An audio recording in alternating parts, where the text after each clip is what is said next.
অনুব্রত মণ্ডল তার মুখে এবার আইপ্যাক স্তুতি। বীরভূমে ভালো কাজ করেছে আইপ্যাক। ভোটার তালিকা নিয়ে খুব ভালো প্রশিক্ষণ হয়েছে, প্রত্যেক অঞ্চল ধরে ধরে প্রশিক্ষণ হয়েছে, এর জন্য আইপ্যাককে ধন্যবাদ জানাই।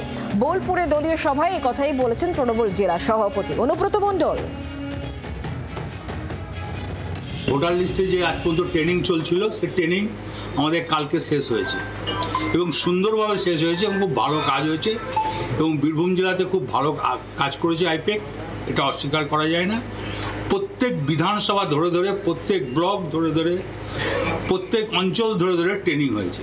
তাই এই জন্য আমি আইপ্যাককে ধন্যবাদ জানাই। ট্রেনিং শেষ হয়েছে এবং আমি এখানকার মানুষদিকে নিয়ে বলবো, বুথের বুথের প্রত্যেকটি মানুষ যেন ভোটার লিস্ট নিয়ে সচেতন থাকে। গত 27শে ফেব্রুয়ারি নেতাজি ইন্ডোরে দলীয় যে মেগা সম্মেলন হয়েছিল, রাজ্য সম্মেলন, সেই সম্মেলনে তৃণমূল নেত্রী মমতা বন্দ্যোপাধ্যায় আইপ্যাককে সহযোগিতার নির্দেশ দিয়েছিলেন। কি বলেছিলেন মমতা বন্দ্যোপাধ্যায় শোনাবো।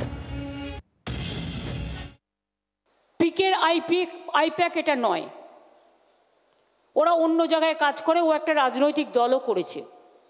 এ একটা নতুন টিম, সবাই জানে। এদের কোঅপারেশন করতে হবে, এদের নামে উল্টোপাল্টা বলা বন্ধ করুন। তার কারণ আপনাদের বুঝতে হবে যে কাজটা সবাইকে মিলে একসাথে করতে হবে। বাংলার আওয়াজ, বাঙালির আবেগ, জি 24 ঘন্টা।